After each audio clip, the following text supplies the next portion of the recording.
आज की स्टूडेंट आप लोगों को बताने वाले हैं NCERT math class 8 chapter number 7 exercise 7.2 question number 2 जिसमें हम the price of a TV is 13,000 rupees. The sales tax charged on it is at the rate of 12%. Find the amount that Vinod will have to pay if he buys it. अब यहाँ क्या कहा जा रहा है कि एक TV है, देखिए एक टीवी है जिसका कॉस्ट जो है वो 13,000 है, ठीक है, उसकी कॉस्ट 13,000 है।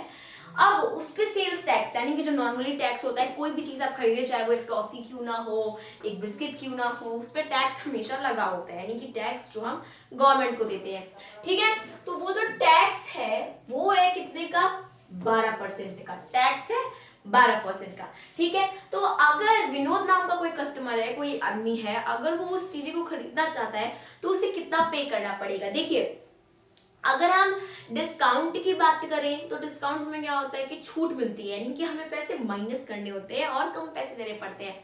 बट टैक्स में क्या होता है कि टैक्स में हमें और ज्यादा पैसे देने पड़ते हैं, ठीक है, गवर्नमेंट को देना पड़ता है। हम क्या करेंगे, हम यहाँ पे अपने सॉल्यूशन में, तो जैसे कि हमारे पहले वाले क्वेश्चन में डिस्काउंट था, तो जैसे कि अगर 10% डिस्काउंट है किसी भी चीज पर तो हमें निकालना पड़ेगा ना कि आखिर उस चीज का 10% है कितना, ठीक है। अगर मान लीजिए कोई चीज 100 रुपए की और उस पर कह रहा है जो भी सेल्समैन है वो कर कह रहा है कि भाई इस पे 10% डिस्काउंट है, तो आप 10% का मतलब 100 में से कितना भी थोड़ी ना माइनस कर सकते हैं। 10% जितना होगा 100 पर उतना ही आप माइनस करेंगे, राइट। तो वही चीज यहाँ पर भी है। अगर आपकी टीवी 13,000 उसका मार्क्ड प्राइस है तो 13,000 का 12% टैक्स आखिर होगा कितना, जितना होगा उतना हम ऐड कर देंगे अपने मार्क प्राइस में, तो उतना हमें एक्स्ट्रा पे करना पड़ेगा, राइट। तो हम यहाँ पे क्या करेंगे, हम यहाँ पे सबसे पहले लिखेंगे tax percentage that is 12%, right. उसके बाद हम यहाँ पे लिखेंगे 12% ऑफ 13,000। अब इससे क्या होगा, 12% ऑफ 13,000 हम निकाल लेंगे तो हमें ये पता चल जाएगा कि आखिर इसका 12% कितना हुआ, ठीक है। आप ये चीज समझ सकते हैं, डिस्काउंट जैसे इसको डिस्काउंट से रिलेट करके समझिए। अगर यही पे होता 12% डिस्काउंट, तो 12% डिस्काउंट है तो मतलब 13,000 में से आप कुछ भी थोड़ी ना माइनस कर सकते हैं, जितना होगा 12% उतना ही माइनस करेंगे ना, तो उतना पहले हमें निकालना पड़ेगा। सिमिलरली टैक्स की जब बात है तो उतना हमें निकालना पड़ेगा कि आखिर 12% इस 13,000 का होगा कितना। तो हम क्या करेंगे, 12% ऑफ 30,000 कर देंगे। और ये तो हम सब जानते हैं कि मैथ में ऑफ का मतलब मल्टीप्लाई होता है और परसेंटेज मतलब अपॉन 100। सो 12 अपॉन 100 इंटू 13,000, राइट, 13,000 आ गया। अब देखिए यहाँ पे आपके 20 से 20 कैंसिल आउट, देन उसके बाद 12 का मल्टीप्लाई 13 में करेंगे तो कितना आ जाएगा, देखिए यहाँ करते हैं 12 3 जा 36 को 6 कैरीज 3, उसके बाद 12 1 जा 12 एंड कैरीज 3 15, रुकिए इसको इधर लिखते हैं।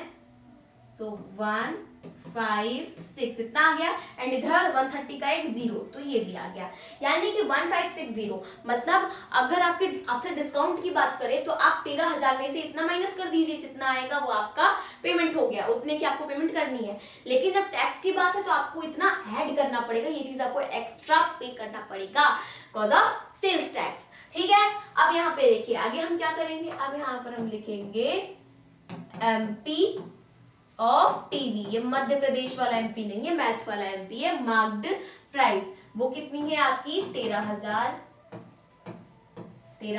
तो हम यहाँ पे लिखेंगे बिल अमाउंट, यानी कि टोटल बिल कितने का बनेगा। So bill amount equals to cost of item and cost of item, यहाँ पे एमपी नहीं आप कॉस्ट ऑफ आइटम लिख सकते हैं या फिर कॉस्ट ऑफ टीवी, ठीक है। कॉस्ट ऑफ आइटम प्लस क्या हो जाएगा, सेल्स टैक्स, राइट, समझ आया। अब कॉस्ट ऑफ आइटम आपका कितना है, 13,000,